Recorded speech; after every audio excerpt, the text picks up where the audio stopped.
بچی سے زبردستی کی گئی ہے تو پھر یہ شادی کسی بھی صورت میں درست نہیں ہے اور یہ حرام ہے۔ اب وہ ایسے دوراہے پہ کھڑی ہیں، وہ کیا کریں، کس کی جانب جائیں؟ یہ محبت تب جائز ہے جب ان کے درمیان اللہ کے بتائے ہوئے اصول کے مطابق رشتہ قائم ہو۔ جو والدین بچے پیدا کرتے ہیں نا، وہ پھینکنے کے لیے نہیں کرتے۔ اس بچی نے تو اپنے والدین کے لیے کچھ نہیں کیا، وہ صرف اور صرف اپنی ذات کو دیکھ رہی ہے۔ اس بچی سے بھی میں یہ عرض کروں گا، وہ ظاہر ہے میرے بچوں سے بھی چھوٹی بچی ہے، جب میں اس کی عمر دیکھتا ہوں، اگر اسی طرح سے یہ بچی آگے بڑھتی رہی تو اس کی زندگی میں خدا نہیں آئے۔ بسم اللہ الرحمن الرحیم، السلام علیکم، آپ دیکھ رہے ہیں ویوز میٹر، میں ہوں مرتضی ڈار۔ دعا زارہ کیس ہر گزرتے دن کے ساتھ جو ہے وہ آگے بڑھتا چلا جا رہا ہے، اور اس کیس سے جڑے بہت سارے سوالات ہیں جو لوگوں کے ذہنوں میں ہیں۔ کچھ ایسے سوالات ہیں جو دینی ہیں، کچھ ایسے سوالات ہیں جو قانونی ہیں، کچھ ہیں معاشرتی سوالات ہیں، اور ان سوالوں کے اندر چھپے اور بھی بہت سارے سوالات ہیں۔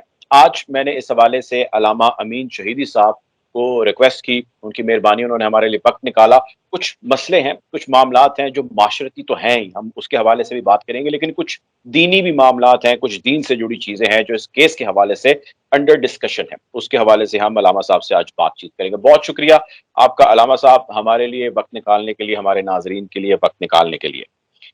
یہ بتائیے گا کہ اب دعا زارہ کا جو سارا کیس ہے، میں سب سے پہلے چاہتا ہوں کہ آپ ظاہر ہے ایک مذہبی رہنما ہیں، علامہ ہیں، اسکالر ہیں، آپ اس سارے کیس کو کیسے دیکھ رہے ہیں؟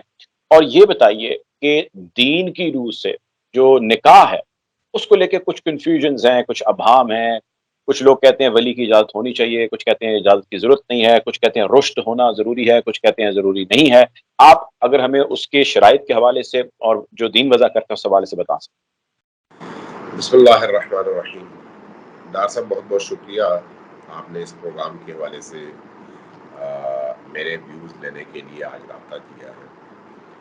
دیکھیے، چند چیزوں کو ہمیں اس بچی کے حوالے سے پیش نظر رکھنا چاہیے۔ ایک ہے پاکستان کے قوانین، اس کے حوالے سے بھی ہمیں دیکھنے کی ضرورت ہے۔ دوسرا معاشرتی اقدار اور ویلیوز، اس کے حوالے سے بھی دیکھنے کی ضرورت ہے۔ اس میں پھر اسلام اور غیر اسلام کی کوئی بات نہیں آتی۔ تیسرا ہے پھر شریعت کی نگاہ۔ یہ تین مختلف پہلو بنتے ہیں جن کی بنیاد پر آپ اس کیس پر اپنی رائے دے سکتے ہیں۔ جہاں تک شریعت کا تعلق ہے، آپ نے اب جو سوال کیا ہے اس حوالے سے میں عرض کروں کہ فقہ آل محمد کی روشنی میں، جس فقہ کو فقہ جعفری کہا جاتا ہے، جی نبی کی اولاد نے جو فقہ ہمیں تعلیم دی ہے، اس کی روشنی میں ایک بچی کی شادی کے لیے چند ایک شرائط ہیں۔ ان میں سے پہلی شرط یہ ہے کہ اگر باپ زندہ ہے تو پھر باپ کی اجازت شرط ہے، باپ نہ ہو تو پھر دادا کی اجازت شرط ہے، دادا نہ ہو تو پر دادا کی اجازت شرط ہے، بھائیوں کی اجازت شرط نہیں ہے، ماں کی اجازت شرط نہیں ہے، لیکن باپ، دادا، پر دادا، یہ جو طول میں رشتے ہیں ان کی اجازت شرط ہے۔ اگر بچی بالغ ہے، عاقل ہے، رشیدہ ہے اور باکرہ ہے، ابھی اس کی کوئی شادی نہیں ہوئی، تو اس صورت میں یہ اس کی شرط اول ہے۔ اس ولی کی یہ جو شرط رکھی گئی ہے، یہ احناف کے ہاں بھی شرط ہے اور فقہ جعفریہ میں بھی شرط ہے، دونوں میں یہ شرط سیم ہے اور شرائط سیم ہے۔ دوسری بات یہ ہے کہ یہ شرط کیوں رکھی گئی ہے؟ یہ اس لیے رکھی گئی ہے کہ بچی کی مصلحت کو سامنے رکھتے ہوئے والدین یا والد جو ہے یہ فیصلہ کر سکے، کوئی ایسا فیصلہ نہ ہو جو بچی کی مصلحت کے خلاف۔ اب اگر فرض کریں بچی کی مصلحت کے خلاف اگر باپ یا دادا کوئی فیصلہ کرتے ہیں تو اس صورت میں بچی کو شریعت نے اجازت دیا ہے کہ باپ کی بات نہ مانے اور وہ آزادی سے اپنی مصلحت میں فیصلہ کر سکے، لیکن اس کے لیے جو شرط ہے وہ کیا ہے؟ وہ صرف بلوغت نہیں ہے، بلکہ بلوغت کے ساتھ ساتھ عقلی طور پر رشد بھی اس کی شرط ہے۔ رشد دو طرح سے ہے، ایک بدن اور جسمانی لحاظ سے فزیکلی، اور دوسرا عقلی اور فہم کے لحاظ سے۔ اب ہو سکتا ہے ایک بچی جسمانی طور پر بالغ ہو، عمر کے لحاظ سے بالغ ہو، لیکن عقل، فہم، ادراک اور اپنے نفع نقصان کے حوالے سے بالغ نہ ہو۔ رشید نہ ہو، ایسی صورت میں شرط یہ والی سامنے آ جاتی ہے کہ وہ بچی رشیدہ اگر نہیں ہے تو اس کو رشیدہ ہونا چاہیے، اور غیر رشیدہ بالغ لڑکی اپنے بارے میں بھی وہ فیصلہ نہیں کر سکتی. اور والد کی ولایت کی جو شرط رکھی گئی ہے وہ اسی لیے رکھی گئی ہے کہ بچی کی مصلحت کے مطابق فیصلہ ہو سکے، اور باپ اس کے مصلحت کا محافظ ہے. اب جہاں تک موجودہ کیس ہے، اس موجودہ کیس کے حوالے سے جب یہ کیس ہوا اس کے بعد 2-3 دن گزرے، ہم بول ٹی وی کے نشریات میں لائیو پروگراموں میں تھے، چونکہ پورا مہینہ ہمارا انوالو تھا وہاں پر. تو وہاں پر احناف کے فقہا بھی موجود تھے، مفتیان کرام، اہل حدیث مفتیان کرام بھی موجود تھے، اور ہم بھی موجود تھے. وہاں پر سب کی متفقہ رائے یہ تھی کہ یہ بچی جس کی عمر 15 سال سے کم ہے دستاویزات کے مطابق، اور ظاہری صورتحال بھی یہی بتاتی ہے، ایسی صورتحال میں باپ جو کہ ولی ہے اس کی اجازت شرط اول ہے. اور اس پر تمام ان علماء کا جن کا تعلق اہل حدیث مکتب سے، دیوبندی مکتب سے، بریلوی مکتب سے اور تشیع کے مکتب سے یعنی فقہ جعفریہ سے تھا، سب کے سب اس موضوع پر متفق القول تھے اور سب کی ایک ہی رائے تھی. اس بنیاد پر جو بات سامنے آئی وہ یہ ہے کہ اگر بچی سے زبردستی کی گئی ہے تو پھر یہ شادی کسی بھی صورت میں درست نہیں ہے اور یہ حرام ہے. اب اگر فرض کریں بچی نے یہ سمجھ لیا کہ مجھے اجازت ہے اور اس نے نکاح کر لیا، اب جب اس کو پتا چل گیا کہ اس کو شریعت نے یہ اجازت نہیں دی تو اس کے بعد اس کا نکاح جو ہے باطل ہے. اب اس کے بعد اگر اس نے نکاح کرنا ہے تو اس کے لیے ایز اٹ از ولی کی اجازت ہونی چاہیے، اور اس کی پھر اور بہت ساری ڈیٹیلز ہیں. اور اگر وہ ایسا نہیں کرتی تو آپ نے عرض کیا، ذکر کیا آپ نے کہ وہ حرام ہے، تو یعنی کہ پھر یہ سلسلہ جو ہے وہ ایک گناہ کبیرہ ہے جس کی جانب بڑھ ہے، ایسا ہی ہے؟ بالکل ایسا ہے، بالکل ایسا ہے. اگر والد کی اجازت نہ ہو، بچی رشیدہ نہ ہو، اور اس طرح کی صورتحال ہو جس میں خود نکاح پر 1000 سوالات اٹھ رہے ہوں. چونکہ اگر آپ کو یاد ہو، ہم نے جتنا دیکھا، چونکہ میں سوشل میڈیا میں یہ چیزیں زیادہ فالو نہیں کرتا، لیکن میں نے جب دیکھا تو وہ یہ تھی کہ جن لوگوں کو انہوں نے نکاح خواہ کے طور پر پیش کیا وہ بھی بعد میں مکر گئے کہ ہم نے تو نکاح کیا ہی نہیں. تو اس لیے جی، اور ایسی ابھی بالکل حراست میں ہیں، ان کی ضمانتیں منسوخ ہو چکی ہیں. جی، جب نکاح کی اتھینٹسٹی بھی مشکوک ہو، گواہوں کی اتھینٹسٹی بھی مشکوک ہو، نکاح پڑھنے والے کی اتھینٹسٹی بھی مشکوک ہو، لڑکی کی رضامندی یا عدم رضامندی بھی مشکوک ہو، والد کہہ رہا ہو کہ میری طرف سے کوئی اجازت نہیں ہے، تو جب تک یہ صورتحال شفاف ہو کر واضح ہو کر سامنے نہیں آتی، کوئی بھی شخص یہ نہیں کہہ سکتا کہ یہ جائز نکاح ہے یا جائز رشتہ ہے. اچھا، اب ایک اور چیز ہے، وہ یہ ہے کہ بہت سارے لوگ یہ کہتے ہیں کہ یہ تو چلیں جی شیعہ مسلک یا شیعہ ازم کے اندر یہ چیز ہے کہ اس کا رشت ہونا ضروری ہے.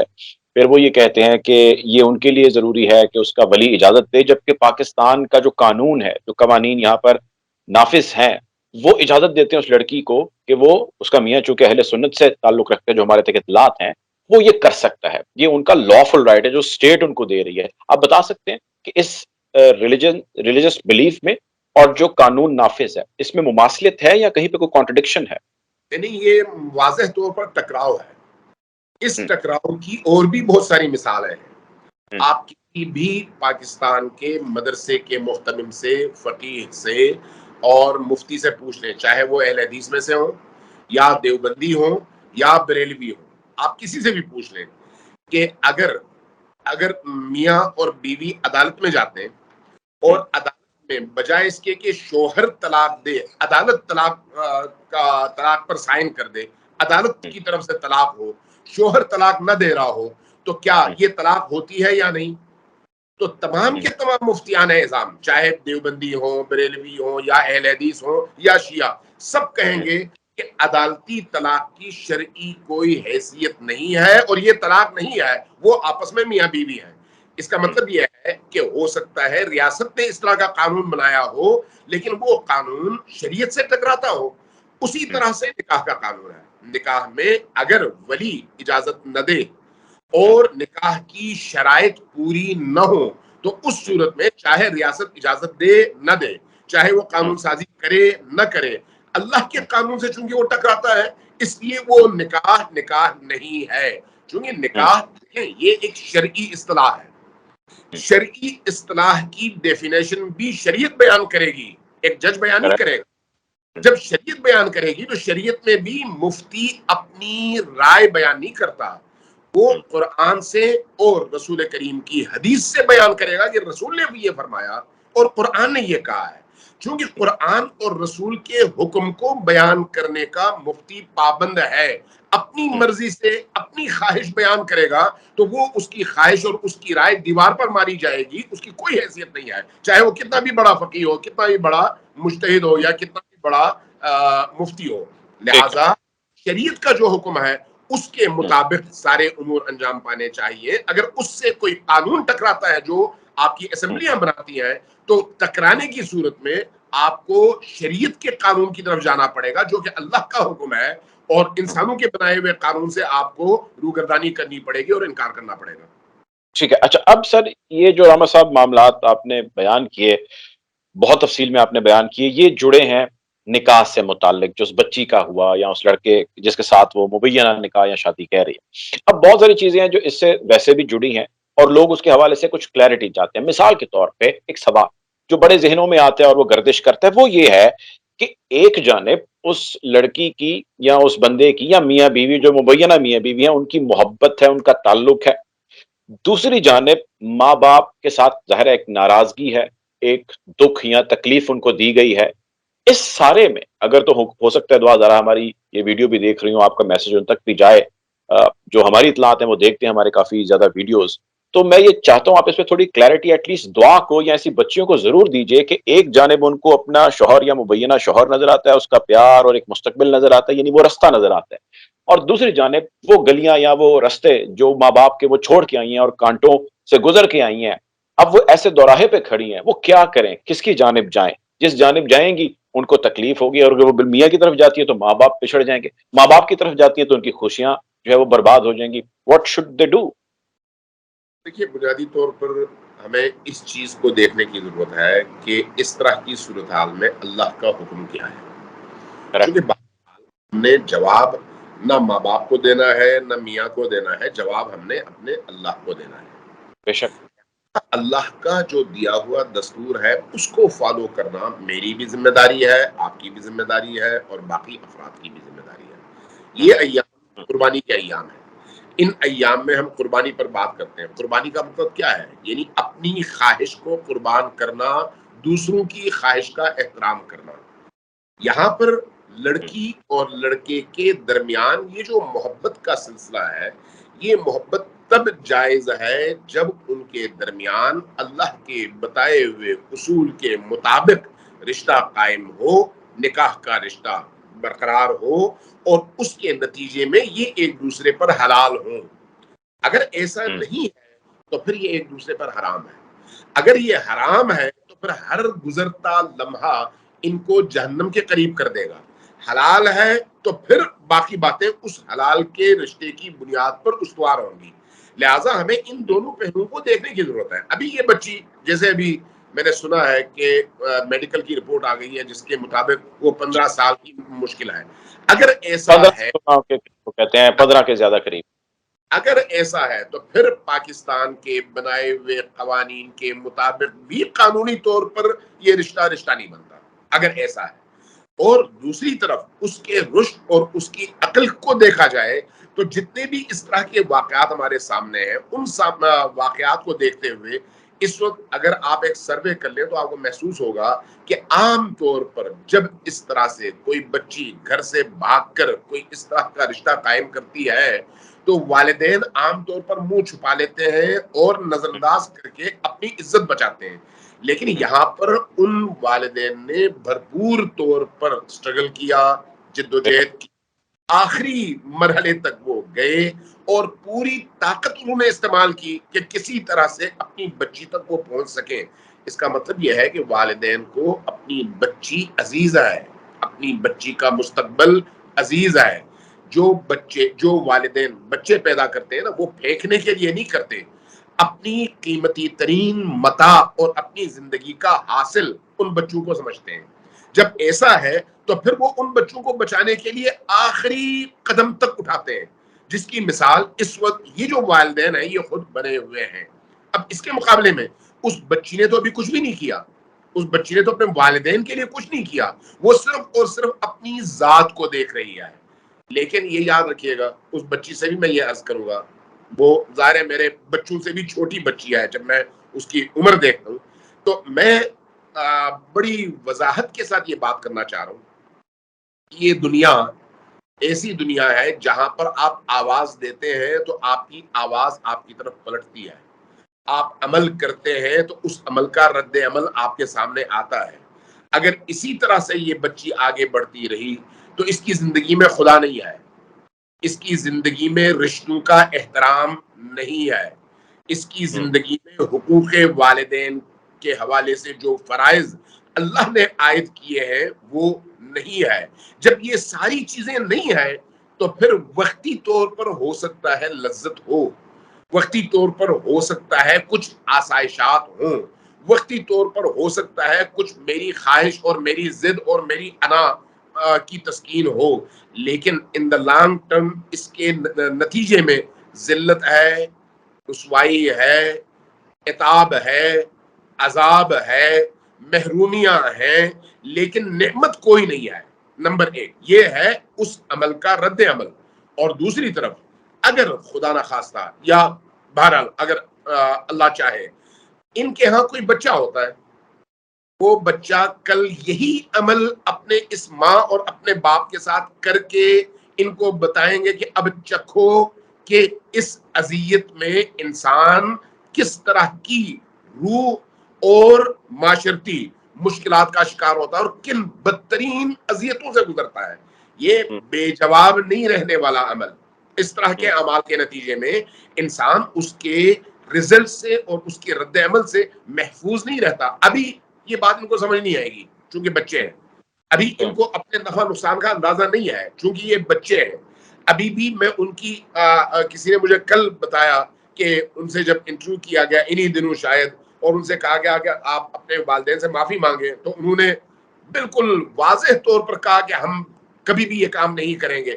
اس کا مطلب یہ ہے کہ ان پر جو اس وقت بھوت سوار ہے یہ عشق کا بھوت ہے، یہ صرف اور صرف ایک مادی رشتے کے تقاضوں کا بھوت ہے. لیکن کچھ عرصہ گزرے گا اس کے بعد شاید ان کو جن مراحل اور جن مسائل کا سامنا کرنا پڑے گا ان مسائل میں یہ شاید اس کو برداشت نہ کر سکیں، چونکہ بہرحال کوئی عمل بھی بے جواب نہیں رہتا. ہم نے اخلاقی کتابوں میں اور احادیث کی کتابوں میں بھی اور تاریخ کے واقعات میں بھی ایسے سینکڑوں واقعات دیکھے سنے اور پڑھے ہیں جہاں پر بچوں نے والدین نے جو کچھ کیا، بچوں نے وہی کام ان کے حوالے سے کیا، بچوں نے خود جو کچھ کیا ان کے بچوں نے ان کے حوالے سے وہی عمل دہرایا.